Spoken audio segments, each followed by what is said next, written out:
Bonjour et bienvenue sur le podcast où l'on parle des solutions pour faire face au TOC et à l'anxiété. Je m'appelle Antoine, je suis un ancien grand anxieux et moi aussi j'ai eu de nombreux TOC. Aujourd'hui, je suis devenu psychopraticien et coach. J'accompagne les personnes à dépasser leurs petites mais aussi leurs grandes peurs. Avec ce podcast, je souhaite vous partager les clés que j'aurais aimé connaître plus tôt. Saisissez-vous de celles qui vous conviennent parce que oui, il est possible d'aller mieux. Bonjour, en ce début d'année, j'ai envie de faire mieux que simplement vous souhaiter une bonne année. Alors je vous la souhaite quand même, mais comment faire mieux que vous souhaitez la santé ? Comment faire mieux que vous souhaitez une année sans anxiété et sans TOC ? J'ai écrit un mail aux personnes qui me suivent via la newsletter et je me suis dit que le contenu de ce mail valait bien un épisode de podcast. D'ailleurs, si vous souhaitez vous abonner à cette newsletter, il vous suffit de télécharger l'e-book gratuit qui est en lien dans la description. Alors, de quoi parlait ce mail ? Il contenait une expérience que j'ai vécue un 1er janvier lorsque je souffrais de TOC. L'année qui précédait ce 1er janvier avait été catastrophique. L'anxiété, les TOC contrôlaient littéralement tous les aspects de ma vie. Je pouvais pas être seul avec ma fille, j'avais peur de ce que je pourrais lui faire. Chaque repas était un véritable calvaire. À chaque bouchée, j'avais peur de m'étouffer en avalant. Alors oui, ça peut paraître un peu bête, mais je peux vous dire que c'est très handicapant. D'ailleurs, j'avais bien maigri à cette époque. Je repoussais aussi les travaux que je devais faire dans la maison. Une maison qu'on venait d'acheter avec mon épouse. En fait, j'avais peur, tout simplement. Peur de me trancher la gorge avec une scie sauteuse. Désolé pour l'image qui peut être un peu violente. Et puis aussi, il y avait bien d'autres peurs. Des peurs qui avaient tendance à changer du jour au lendemain. Chaque instant de vie avec mes enfants, chaque instant de vie avec ma femme, avec mes amis, était pourri par mes pensées intrusives. Je vivais plus. Je faisais des insomnies en ayant peur que quelqu'un se rende compte de tout ça. Et en plus, j'avais peur de faire des insomnies. Alors vous voyez qu'ici, on a un autre cercle vicieux qui va aussi nourrir les peurs, les TOC. J'avais peur de ne pas être capable de me lever le matin, peur d'être en arrêt.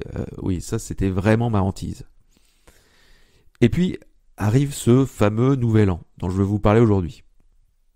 Je ne peux pas vous donner la date exacte, je m'en souviens plus vraiment, mais c'était il y a à peu près 7-8 ans. Ce 1er janvier, j'avais un ras-le-bol monumental de tous ces TOC. Oui, il y a des moments dans la vie où l'on décide de ne plus vivre une situation. Un moment où on ne tolère tout simplement plus ce qu'on a appris à supporter. Et cette année-là, ça correspondait vraiment à ça pour moi. Alors pour certains, c'est de quitter un travail, cet événement-là qu'on ne supporte plus. Pour d'autres, ça va être de quitter un conjoint. Pour moi, tout allait bien de ce côté-là. Ce que je voulais, vous l'aurez deviné, c'était de quitter les TOC. Ou plutôt que les TOC sortent de ma vie. Et j'ai pris une décision, ou plutôt une bonne résolution, c'était le 1er janvier. Je vais anéantir mes TOC. Je serais fier de moi d'avoir réussi à dépasser ça. J'avais une bonne image de mon moi futur. Alors j'avais déjà eu cette envie de me débarrasser de mes TOC par le passé, mais là c'était différent. Cette année est l'année où je me libère de mes TOC. Je me le répétais comme ça, presque de façon un peu obsessive. D'ailleurs, est-ce que vous avez pris cette année cette résolution ? Vous l'aurez compris, cette année-là, j'étais super motivé. Je me remets au sport, vous imaginez, musique de Royer à fond dans les oreilles, en courant. J'essaie de réfléchir à la bonne stratégie pour en libérer. J'achète un livre de TCC, le bouquin là pour les nuls que vous connaissez sans doute, la TCC pour les nuls. Je me mets à la méditation. Entre parenthèses, c'est pas forcément la chose qu'il faut faire lorsqu'on souffre de TOC. Je vous renvoie à un des épisodes précédents de podcast où je parle de méditation. suis aussi plus assidu dans les rendez-vous avec ma thérapeute. Bref, je mets tout un tas de choses en place pour aller mieux. Il y a quelques résultats, je vais un peu mieux, ou en tout cas, c'est ce que je me raconte. Et puis tout doucement, l'année passe, et au bout de quelques mois, je dois me rendre à l'évidence. Mes TOC, mes pensées intrusives sont encore bien là. C'est un véritable échec pour moi. J'ai l'impression que je n'en viendrai jamais à bout, que je dois simplement apprendre à vivre avec. Je me sens complètement impuissant, et cette année-là n'aura pas été celle de la fin de mes TOC. Pourquoi ça n'a pas fonctionné? Pas assez motivé? Si, je l'étais vraiment, et beaucoup plus que toutes les autres fois où j'avais décidé de guérir. Aujourd'hui, je sais pourquoi cette année-là fut un échec. La motivation est fondamentale pour toute personne qui souhaite se libérer d'un trouble anxieux, mais elle ne fait pas tout. Cette année-là, j'ai oublié de me poser une question. Une question que je pose à chacune des personnes que j'accompagne aujourd'hui. Alors c'est quoi cette question? C'est celle-ci. Qu'est-ce qui fait que mes TOC sont encore présents aujourd'hui dans ma vie?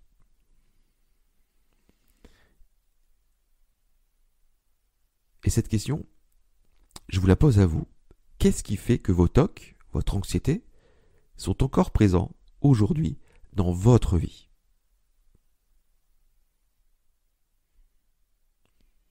Pas évident d'y répondre, n'est-ce pas? Je vais vous aider. Voici ce que je constate chez les personnes avec qui j'échange et qui souffrent de TOC. Prenez ici ce qui vous parle. Ce n'est pas évident de travailler sur soi pour aller mieux et j'observe souvent plusieurs origines à ça. Il y a des personnes qui ne vont rien faire pour aller mieux. Elles sont persuadées que ça va passer tout seul et elles perdent comme ça des mois. Malheureusement, ça n'arrive pas avec les TOC. Et c'est même le contraire qui se passe. Les TOC vont avoir tendance à s'aggraver avec le temps. Toujours parmi ces personnes qui attendent de mettre en place des actions concrètes pour aller mieux, j'observe parfois autre chose qui va avoir tendance à les bloquer. Et ce qui les bloque, c'est une peur. Ils ont peur de travailler sur leur TOC parce qu'ils ont l'impression que le fait de travailler dessus, le fait de se concentrer dessus, va accentuer leur TOC. Et ils vont perdre le contrôle de leur maladie. C'est vraiment quelque chose que je rencontre fréquemment. Et puis, il y a une autre catégorie de personnes, celles-là, elles vont faire de l'évitement d'une façon un peu différente. Elles vont lire beaucoup, elles vont apprendre énormément sur le TOC, devenir spécialistes, et puis s'arrêter là. Je pense que ça se passe à un niveau inconscient ici. D'une certaine manière, ces personnes, elles se disent, voilà, je sais ce qu'il faut faire, mais je mets rien en place parce que j'ai peur de m'apercevoir que ce que j'ai appris ne fonctionne pas pour moi. Elles ont peur de perdre l'espoir d'une certaine manière. Je préfère ne rien faire pour garder l'espoir qu'un jour je pourrai m'en sortir avec cette technique que j'ai apprise dans ce livre. Pour ce qui est des barrières qui peuvent empêcher de mettre en place un travail thérapeutique, on peut trouver aussi une forme d'impression, l'impression que se libérer d'un TOC est une montagne infranchissable, voire même impossible. Et si on pense que c'est impossible, ou que ça va être très long, très fastidieux, ça va être très compliqué de mettre en place des techniques de changement.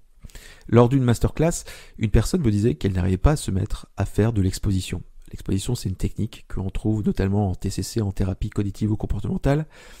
Elle me disait qu'elle aurait l'impression de devoir faire ça toute sa vie, tant elle avait de pensées intrusives. Et peut-être même que c'est votre cas.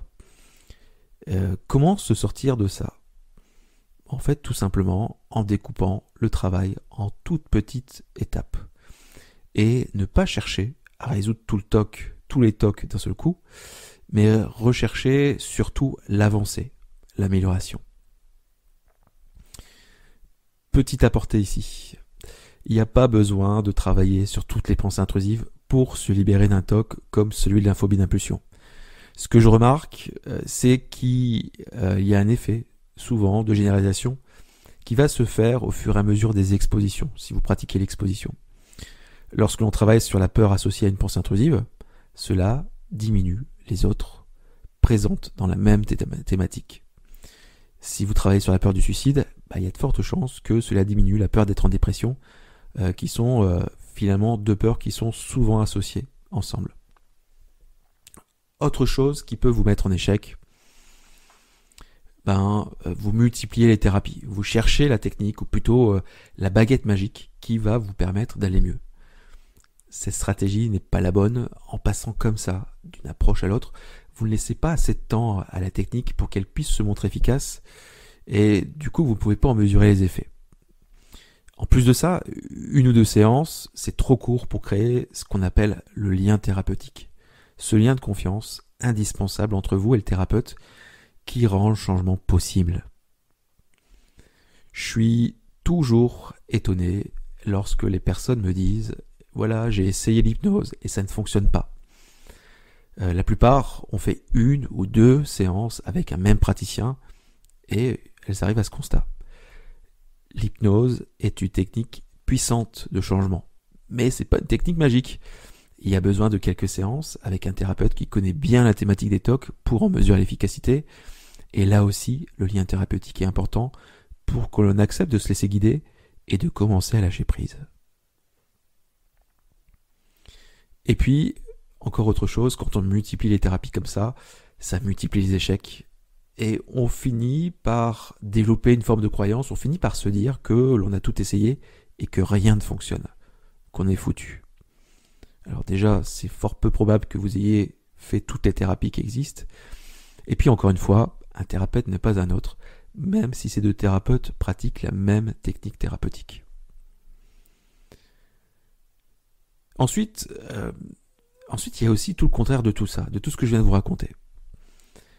Ce sont des personnes qui vont rester des années avec le même thérapeute. Vous n'êtes pas marié avec. Si cela fait des mois que vous n'avancez plus, vous pouvez en changer. Pareil pour la technique. Certains restent bloqués sur une technique pensant que c'est celle-là qui va les sauver. Ceci parce que cette personne a lu le témoignage sur Internet d'une autre personne qui s'était libérée de ses TOC grâce à cette fameuse technique. Alors bien sûr, il y a des techniques thérapeutiques vers lesquelles il faut davantage se tourner lorsque l'on souffre de TOC, mais chacun est différent. Si vous avez déjà fait 2 ou 3 TCC avec des thérapeutes différents, je pense que ça vaut le coup d'essayer autre chose. On reste tout de même tous différents, même si l'on souffre de TOC, je le répète à nouveau. Ensuite, vous êtes beaucoup à vouloir vous en sortir tout seul. Est-ce que c'est possible ? J'en parlerai dans un prochain podcast. C'est possible, mais pas pour tout le monde. Et pas forcément dans toutes les phases du TOC. Vouloir s'en sortir tout seul, alors c'est quand même très bien parce que ça montre une volonté d'être autonome face au TOC. Et ça reste quand même une compétence importante pour pouvoir s'en libérer. Et même si, j'ai envie de dire, si vous êtes suivi par un thérapeute. Le problème avec le fait de vouloir s'en sortir tout seul, c'est que bien souvent, on ne sait pas par où commencer. Et puis, il y a une autre question aussi quand même à se poser. À vouloir absolument m'en sortir tout seul, est-ce que finalement je suis pas en train de tomber dans un piège de l'ego ? Est-ce que je suis pas en train de me limiter en faisant ça, voire même me saboter en voulant faire ça tout seul, sans aide thérapeutique ? Et ici, par aide thérapeutique, je parle aussi des médicaments. Cette question des médicaments, j'en parlerai davantage dans le prochain épisode du podcast, un épisode dans lequel j'ai eu la chance d'interviewer un médecin psychiatre.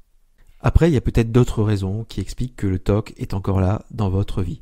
Peut-être que vous passez plus de temps à nourrir le TOC qu'à le diminuer. Peut-être que vous cherchez continuellement à fuir l'inconfort, à essayer de trouver des solutions rapides pour diminuer vos doutes, vos peurs. Je parle bien sûr ici des évitements et des compulsions. Dans tout ce que je viens de vous raconter, qu'est-ce qui vous parle le plus ? N'hésitez pas à le mettre dans les commentaires.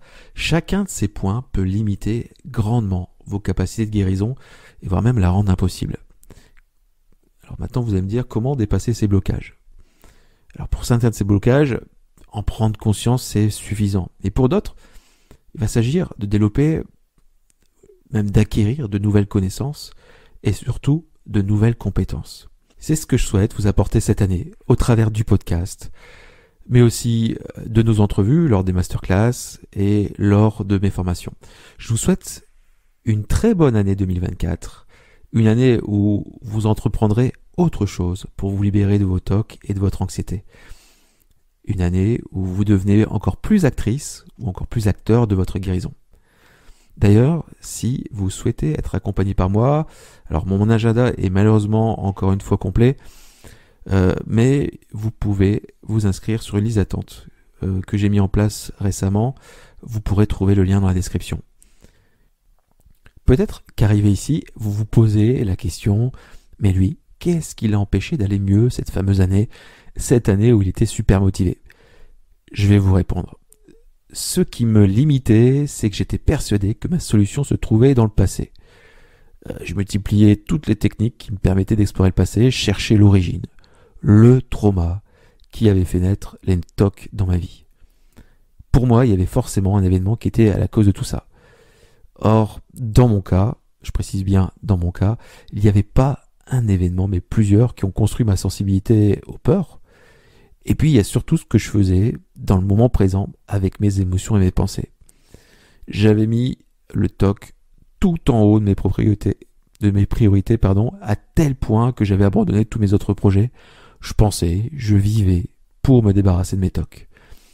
Et m'en libérer, finalement, était devenu une nouvelle obsession qui prenait une grande partie de mon temps. Je me mettais beaucoup trop de pression pour en guérir, et cette pression à ne pas vouloir avoir des pensées intrusives, vous en doutez, générait encore plus de pensées intrusives, et à chaque nouvelle pensée intrusive, c'était pour moi un gros échec. D'où finalement une estime de moi-même qui était devenue catastrophique.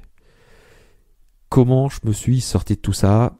J'ai tout simplement ajouté de nouvelles priorités à ma vie, de nouveaux objectifs beaucoup plus atteignables. Les réussir, les atteindre m'a permis de retrouver un bon niveau d'estime de moi. Est-ce que ça veut dire que j'ai arrêté de travailler sur mes TOC? Non, bien sûr, j'ai quand même continué, mais je n'en faisais plus une obsession. Mon objectif était tout simplement de continuer à mettre en place des choses pour aller mieux. L'idée ici, c'était simplement de progresser. Et en fait, je ne jouais plus ma vie, je ne jouais plus mon estime de moi lorsque je faisais telle séance d'auto-hypnose ou tel exercice. Et ça a tout changé pour moi. Pour finir, pour clôturer cet épisode, je tenais à vous partager une citation qui est assez connue d'Albert Einstein.